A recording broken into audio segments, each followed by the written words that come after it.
Bagaimana hitungannya? Hitungannya ada di PP 35. Ada peraturan pemerintah nomor 35 tahun 2021. Di situ ada aturan. Jelas di situ bagaimana perkaliannya, bagaimana pembagiannya. Di situ nanti dapat angka di situ. Misalnya kalau 6 bulan berarti 900. Pengusaha harus membayarkan 900 sebelum melanjutkan kontrak kerjanya. Selama ini teman-teman sudah berapa lama kerja di kontrak? Coba kita ambil satu contoh. Ibu atau bapak yang ada di sini, ada yang sudah 1 tahun kerja di kontrak. Selama ini bagaimana kerja kontraknya? Dalam kontrak-kontrakan. Ya, dalam kontrak-kontrakan. Dan orang pada dia,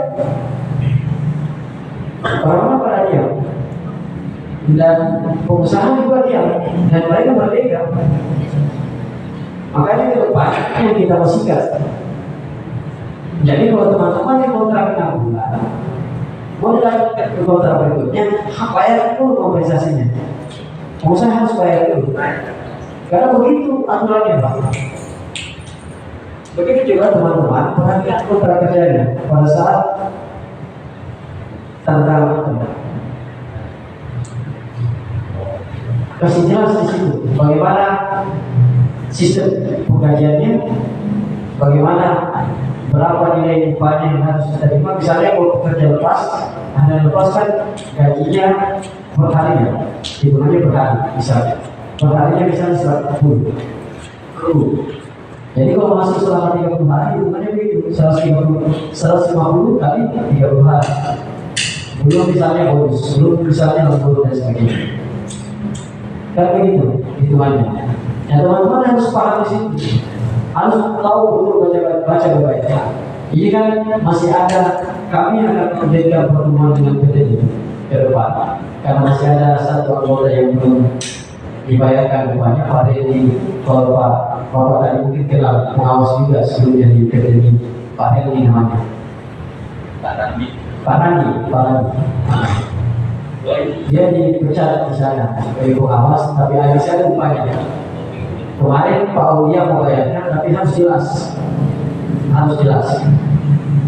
Karena yakin kalau teman-teman ada kendala masalah upah atau enggak, kami siap, pasti bayarkan.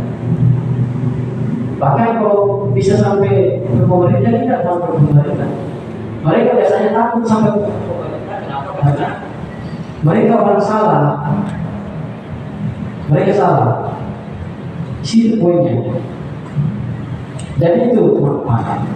Jadi itu tadi masalah kontrak kerja, BPJS, apalagi yang menjadi problem di sana. Kan banyak menjadi problem. Misalnya persoalan ada intimidasi lah, ada kesewenang-wenangan di sana.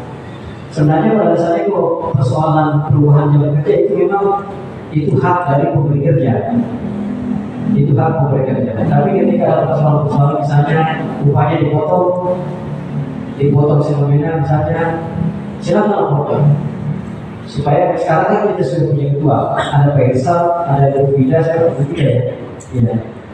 Jadi bisa langsung teman-teman koordinasi, dan teman-teman yang belum masuk di grup silakan masukkan nanti berapa. Iya.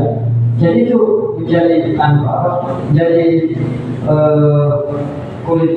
kulitnya saya supaya kita bisa paham di situ. Karena sebenarnya di kontraktor ini banyak sekali problemnya. Nah, situ tadi ada. Nah, kita masuk ke wilayah kalau teman-teman bagaimana caranya penyelesaian kasus? Ada lagi aturan yang mengatur itu, Pak. Ibu. Jadi kalau teman-teman buka Undang-Undang Nomor 2 tahun 2004 tentang perselisihan hubungan industrial, di situ mengatur itu. Bagaimana caranya buat memperselisihkan persoalan itu? Makanya ada mekanisme dibuat sendiri aturan. Jadi ada tahapannya. Misalnya perundingan bipartit. Kalau teman-teman pernah dengar perundingan bipartit antara serikat pekerja dengan pengusaha, itu perundingan bipartit itu diatur di situ. Apa yang perlu ada empat yang bisa diperselisihkan. Perselisihan hak, perselisihan hubungan pemutusan hubungan kerja, keanggotaan, dan perselisihan yang ada di poin itu. Makanya ada upah yang bisa diperselisihkan di sini. Jadi itu tahapannya Pak. Jadi perundingan di partai itu, misalnya ibu siapa bapak ahli tadi ada masalah misalnya, teman-teman kontraktor bisa langsung bersurat untuk mengagendakan perundingan di partai. Jadi begitu mekanismenya. Kami ajukan surat, teman-teman ajukan surat, nanti ketika ada masalah dari salah satu dari anggota teman-teman, ada masalah di sana dalam hubungan hak yang tidak dibayarkan dan sebagainya, segera langsung buat surat perundingan di partai. Itu ada dua tahapan. Ada di partai kedua, misalnya kalau tidak ada indikator dianggap perundingan gagal, ajukan kembali selama 14 hari kerja.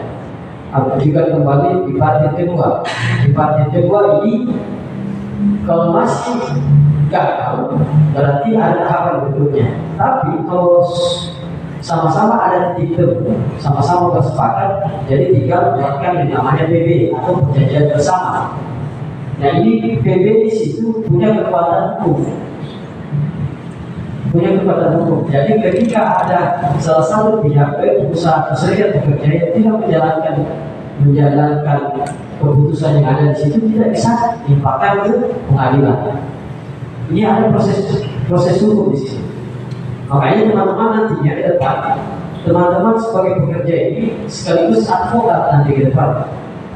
Karena ini kita bicara di ranah hukum. Karena kalau kita bicara hukum, banyak lagi prosesnya. Yang pasti kalau teman-teman pernah dengar, ada kaidah hukum yang berlaku. Kalau teman-teman pernah dengar, ada yang dikatakan desolet, apa yang seharusnya. Karena dalam hukum itu bukan apa yang terjadi. Kalau dalam hukum bukan apa yang terjadi, tapi apa yang seharusnya terjadi.